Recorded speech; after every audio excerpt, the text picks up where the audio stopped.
तुमचा पराभव झाला आहे तुम्ही ॲक्सेप्ट करा किंवा पराभव झाला आहे तुम्ही समजून घ्या की लोकांनी तुम्हाला नाकारला कुठल्या टोळीनी किंवा कुठल्या कार्यकर्त्यांनी नाकारला नाही.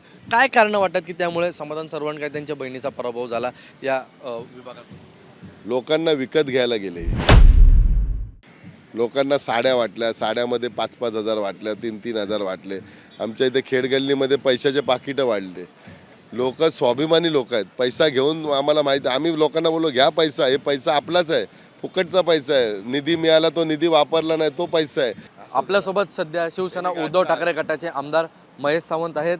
सर, आपण पाहिलं असेल तर समाधान सरवणकर यांनी यांचा पराभवाचा खापर हे भारतीय जनता पार्टीच्या काही कार्यकर्त्यांवरती फोडले. या प्रकारे कसं बघता आपण? अतिशय चुकीचं आहे. भारतीय जनता पार्टीच्या कार्यकर्त्यांनी सक्षम काम केलं आहे म्हणून ते 2 नंबरच्या क्रमांकावर आले. जर भारतीय BJPनी जर काम केलं नसतं, त्यांच्या कार्यकर्त्यांनी किंवा RSSने काम केलं नसतं, त्यांचा डिपॉझिट जप्त झाला असतं. ते म्हणतात की याच भारतीय जनता पार्टीच्या एका टोळीमुळे राहुल शेवाळे असतील, स्वतः सदा सरवणकर असतील आणि समाधान सरवणकर आणि त्यांची बहीण यांचा पराभव झाला. त्यांना सांगावं की दादर माहीम गड हा शिवसेनेचा बालेकिल्ला आहे. शिवसेनेच्या जडणघडण ह्याच विभागातनं झालेला.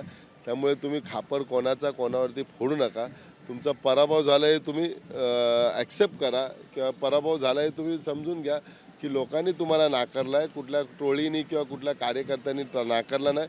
टोळी आणि हे बघा, मी तुम्हाला सांगतो, मी पण राजकीय क्षेत्रात एवढे वर्ष आहे. मी माझी कॅपॅसिटी किती आहे, मी एवढा 500-600 जणांच्या घरी जाऊन सांगू शकत नाही ना की बाबा याला मतदान करू नका, याला मतदान करू नका. मी माझ्या थोडक्या माणसांना सांगू शकतो. कारण यांनी एखादी स्क्रिप्ट दाखवावी की बाबा कोणाकडे गेला हे सांगितलं त्यांनी, पण हे कोणावर तरी खापर फोडण्याचा यांचा पहिल्यापासूनचा एक डाव असतो. काय कारण वाटतात की त्यामुळे समाधान सरवणकर त्यांच्या बहिणीचा पराभव झाला या विभागात? लोकांना विकत घ्यायला गेले. लोकांना साड्या वाटल्या, साड्यामध्ये 5-5 हजार वाटल्या, 3-3 हजार वाटले. आमच्या इथे खेडगल्लीमध्ये पैशाचे पाकिटं वाढले. लोक स्वाभिमानी लोक आहेत. पैसा घेऊन आम्हाला माहिती, आम्ही लोकांना बोललो घ्या पैसा, हे पैसा आपलाच आहे, फुकटचा पैसा आहे. निधी मिळाला तो निधी वापरला नाही तो पैसा आहे. हा पैसा कुठेतरी घ्या तुम्ही. त्यांना समजू दे, पैसा देऊन सुद्धा इथे काय उपयोग होत नाही. ही जनता स्वाभिमानी जनता आहे. आपण एक गोष्ट सांगितली होती की सरवणकरांचं नाव तुम्हाला पुसायचं होतं या पूर्ण प्रभागामधून. आता ते पुसलेलं गेलेलं आहे. आणखी त्यांच्या वडिलांचा पराभव झाला, त्यानंतर दोन्ही मुलांचा पराभव झाला. काय नेमकं यामागचं कारण आहे? कारण एवढंच होतं, या माणसाने खूप अन्याय केला आहे, प्रत्येकावरती अन्याय केला आहे. आज तुम्हाला मी लिस्ट देईन मी तुम्हाला की एवढ्या जणांवरती अन्याय केला. बघा, प्रत्येक माणूस हा राजकीय क्षेत्रात किंवा सामाजिक क्षेत्रात काम करताना त्याला काहीतरी अपेक्षा असतात. यांनी सगळ्यांचा अपेक्षा भंग केलेला आहे. यांनी फक्त आपल्या मुलाची अपेक्षा जपली, मुलीची अपेक्षा जपली. त्यामुळे लोक नाराज झाले, कार्यकर्ते नाराज झाले. माझ्यासारख्या सामान्य माणसाला यांनी 15-16 वर्ष सडवला की उद्धव साहेबांची इच्छा असताना सुद्धा सारखे उद्धव साहेबांना बोलायचे महेश सावंतला घेऊ नका. कारण त्यांना माहिती आहे महेश सावंतला एखाद्या पदावरती घेतल्यानंतर त्यांच्या मुलाला धोका निर्माण होऊ शकतो. एवढं आपण काम करतोय, काम करणारा माणूस आहे. दिवस रात्र आपण काम करणार, काय नसताना सुद्धा आम्ही एवढं काम करतो.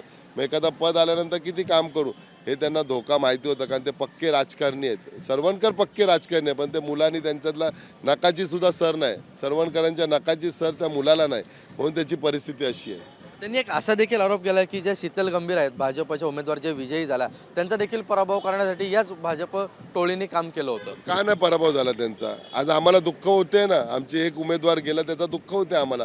त्यामध्ये आम्ही पण सांगतो ना, आमच्या इंटरनल लोकांनी पण त्यांना मदत केली ना शीतल गंभीरला. आम्ही मान्य करतो, पण हार ही हारच असते ना.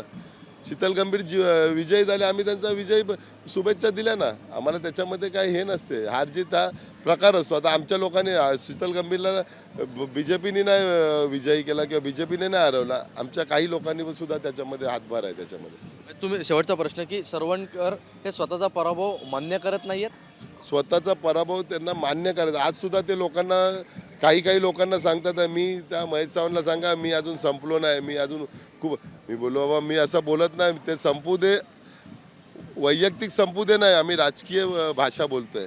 वैयक्तिक त्यांनी अजून 100 वर्ष जगावं हीच माझी इच्छा आहे. ते आपल्याला बरं आमदार महेश सावंत ज्यांनी सांगितलं आहे की कशा प्रकारे सरवणकर कुटुंबाकडून आता पराभवाचं खापर हे भारतीय जनता पार्टीवरती फोडण्यात येत आहे. कॅमेरामन अजित कदमसह ईशान देशमुख, ABP माझा, मुंबई.